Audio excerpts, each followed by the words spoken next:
9th of सितंबर को आप लोगों का एबीवीएमयू पैरामेडिकल का एग्जाम भी होना है। तो उस एग्जाम के पॉइंट ऑफ व्यू से भी केमिस्ट्री के क्वेश्चन आपके इंपॉर्टेंट हो सकते हैं। तो आप लोग ये क्वेश्चन को प्रैक्टिस कर लीजिए मेरे साथ साथ। तो स्टार्ट करते हैं क्वेश्चन नंबर 1 से।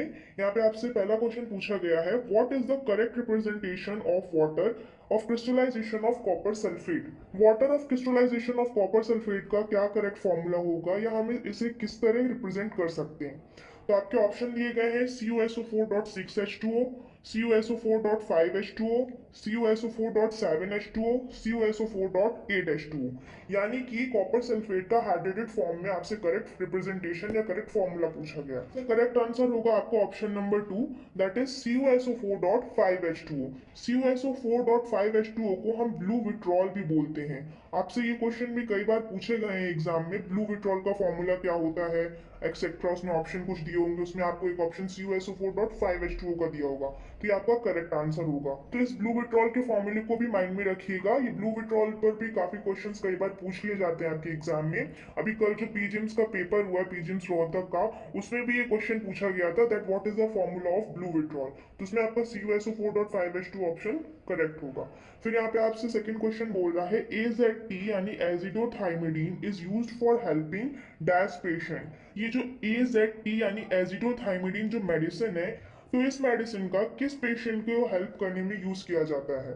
ऑप्शन है कैंसर, मलेरिया, एड्स, जॉन्डिस। तो आपका करेक्ट आंसर होगा 3, दैट इज एड्स। एड्स के पेशेंट को हेल्प करने में इस मेडिसिन का यूज किया जाता है, दैट इज एजिडोथाइमिडीन। क्वेश्चन नंबर 3 आपसे बोल रहा है, which among the following is temperature independent. इनमें से कौन सा टेम्परेचर इंडिपेंडेंट है यानी टेम्परेचर पर डिपेंड नहीं करता है। आपके ऑप्शन है molarity, molality, number of moles, Avogadro numbers. तो आपका करेक्ट आंसर होगा बी यानी second option, that is molality. Molality जो होता है वो टेम्परेचर पर डिपेंड नहीं करता है, जबकि जो बाकी ऑप्शन है that is molarity, number of moles, Avogadro number, ये टेम्परेचर पर डिपेंड करते हैं। ठीक है। फिर आपका नेक्स्ट क्वेश्चन पूछा गया था, splitting of spectral lines in the presence of magnetic field is called. Magnetic field की प्रेजेंस में स्पेक्ट्रल लाइंस का स्प्लिट होना, मतलब कि स्पेक्ट्रल लाइंस का बट जाना, क्या कहलाता है। इस इफेक्ट को हम क्या बोलते हैं। ऑप्शन है आपके Stark effect, photo electric effect, black body radiation, Zeeman effect. तो आपको करेक्ट आंसर होगा 4, that is Zeeman effect. Splitting of spectral lines in the presence of magnetic field is called Zeeman effect. फिर next question, question number 5 आपसे बोल रहा है, which among the following represent table salt. इनमें से कौन सा टेबल सॉल्ट का फॉर्मूला है। ऑप्शन दिए हैं NaOH, Na2CO3, NaCl, NaHCO3। तो आपका जो करेक्ट ऑप्शन होगा वो होगा option number third, that is NaCl।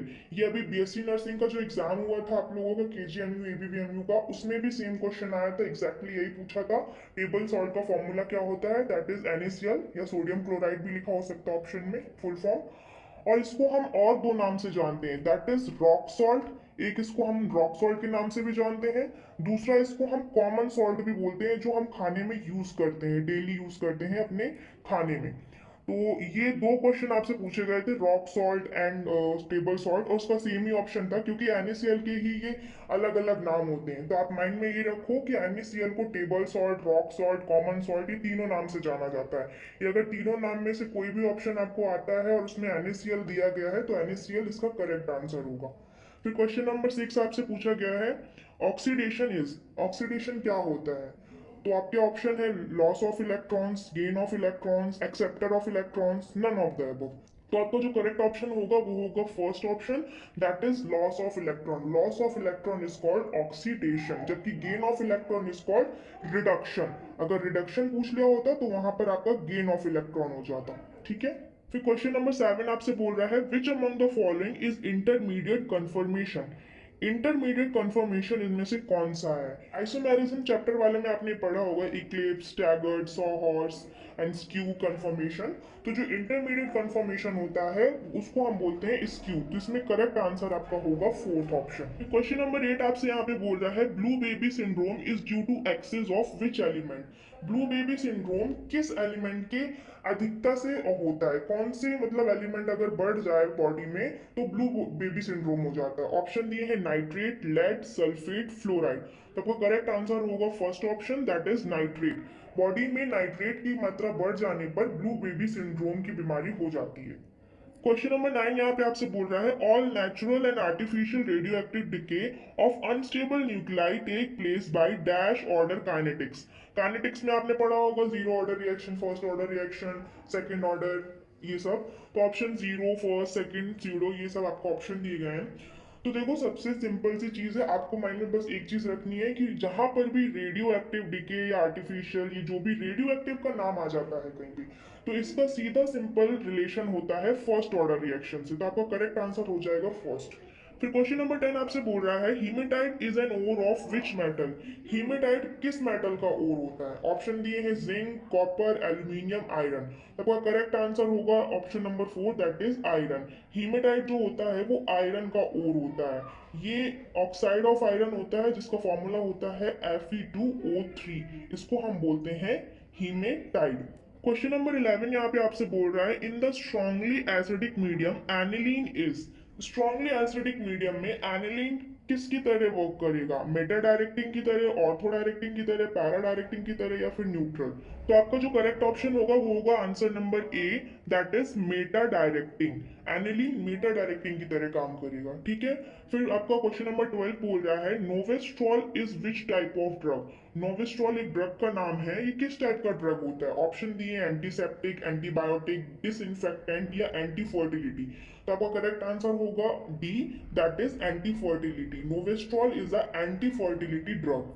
फिर क्वेश्चन नंबर 13 आपसे बोल रहा है HCN यानी thiocyanato can coordinate through. Thiocyanato किससे कोऑर्डिनेट कर सकते हैं? ऑप्शन है सल्फर, नाइट्रोजन, कार्बन, बोथ। तो आपका जो करेक्ट आंसर होगा वो होगा option number 4, that is both 1 and 2। Sulphur के थ्रू भी कोऑर्डिनेट कर सकता है, नाइट्रोजन के थ्रू भी कोऑर्डिनेट कर सकता है, ठीक है। फिर क्वेश्चन नंबर 14 है which among the following has रॉटन fish like smell. जो भी चार ऑप्शन दिए गए हैं that is phosphine, chlorine, ozone, sulphur, इनमें से कौन सा ऑप्शन है जिसमें सड़े हुए मछली की तरह स्मेल आती है, रॉटन फिश लाइक स्मेल? तो आपका करेक्ट आंसर होगा option number 1, that is phosphine, PH3। Phosphine की स्मेल रॉटन फिश लाइक होती है। And the last but not the least question number 15 आपका बोल रहा है delta H is negative for. जो डेल्टा एच होता है वो किस रिएक्शन के लिए निगेटिव होता है? आपने पढ़ा होगा दो टाइप की रिएक्शन होती है, एक होती है एक्सोथर्मिक, दूसरी होती है एंडोथर्मिक। तो आपको इसमें ऑप्शन दिए गए हैं, आपसे पूछ रहा है किस रिएक्शन के लिए डेल्टा एच की वैल्यू निगेटिव होगी। तो आपका करेक्ट आंसर होगा option number 2, that is exothermic reaction. Delta H exothermic reaction के लिए नेगेटिव होता है, जबकि एंडोथर्मिक रिएक्शन के लिए डेल्टा एच की वैल्यू पॉजिटिव होती है। अगर यहाँ पे पॉजिटिव डेल्टा एच बोला गया होता तो फिर आपका आंसर एंडोथर्मिक रिएक्शन होगा। So this is all for today's video, जिसमें मैंने आप लोगों के साथ 15 केमिस्ट्री के सैंपल क्वेश्चन शेयर किए जैसे कि आपके नर्सिंग और पैरामेडिकल में पूछे जाते हैं। सो आई होप आप लोगों को ये वीडियो पसंद आया होगा, and if you like this video then don't forget to like, subscribe and share.